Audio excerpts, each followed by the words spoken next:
পোশাক শিল্পে অস্থিতিশীলতা এবং নৈরাজ্যের প্রতিবাদে আজকের শ্রমিক সমাবেশের সম্মানিত সভাপতি, উপস্থিত আজকের অনুষ্ঠানের বিশেষ অতিথি, আমাদের মধ্যে উপস্থিত হবেন আজকের অনুষ্ঠানের সম্মানিত প্রধান অতিথি, শ্রমিক মেহনতি মানুষের হৃদয়ের স্পন্দন বাংলাদেশ শ্রমিক কল্যাণ ফেডারেশনের সম্মানিত কেন্দ্রীয় সভাপতি, সাবেক এমপি আনম শামসুল ইসলাম ভাই, উপস্থিত সম্মানিত শ্রমিক ভাইরা, আসসালামু আলাইকুম ওয়া রাহমাতুল্লাহি ওয়া বারাকাতুহু।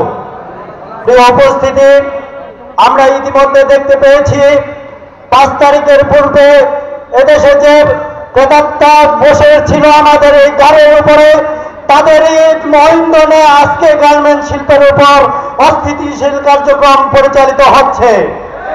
সম্মানিত ভাই ও বোনেরা, আমি আপনাদেরকে উদাত্ত আহ্বান জানাচ্ছি, গার্মেন্ট শিল্পে যারা নাকি আজকে অস্থিতিশীলতা করার জন্য চেষ্টা করছে, যেখানেই যারা অস্থিতিশীলতা করছে সেখানেই আমরা তাদেরকে প্রতিরোধ করবো ইনশাআল্লাহ। প্রিয় ভাই ও বোনেরা, আমি আপনাদেরকে উদাত্ত আহ্বান জানাবো, আমাদের অনেক দাবি থাকতে পারে, আমাদের মালিক পক্ষের কাছে অনেক দাবি থাকতে পারে, এর মানে এই নয় গার্মেন্টসের উপর আক্রমণ চালাবো। আমাদের অনেক দাবি থাকতে পারে, আমরা দাবির সাথে সাথে গার্মেন্টসে স্ট্রাইক করবো, বসে যাব।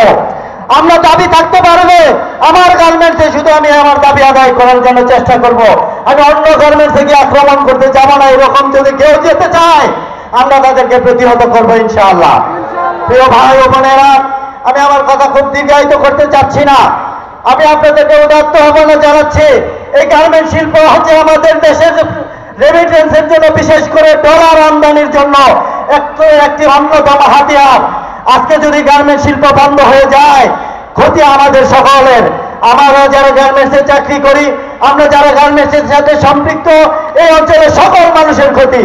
গার্মেন্টসের উপর আক্রমণ হওয়ার কারণে ইতিমধ্যে অসংখ্য গার্মেন্টস ফ্যাক্টরি বন্ধ হয়ে যাচ্ছে এবং বন্ধ হয়ে গিয়েছে। অতএব প্রিয় ভাই ও বোনেরা, আমি আপনাদেরকে আহ্বান জানাবো, এই গার্মেন্ট শিল্পকে রক্ষা করার দায়িত্ব আমাদের।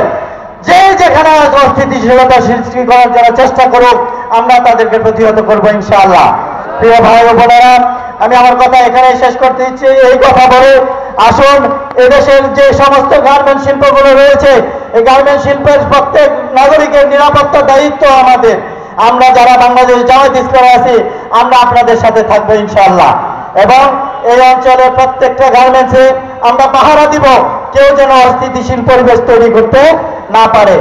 আর বাংলাদেশে ইসলামী শ্রমনীতি বাস্তবায়নের মাধ্যমে চিরন্তনভাবে গার্মেন্টস শিল্পের মধ্যে মালিক এবং শ্রমিকের বৈষম্য আমরা দূর করবো ইনশাআল্লাহ। সে আহ্বান জানিয়ে আমি আমার কথা এখানে শেষ করছি। আসসালামু আলাইকুম ওয়া রাহমাতুল্লাহ।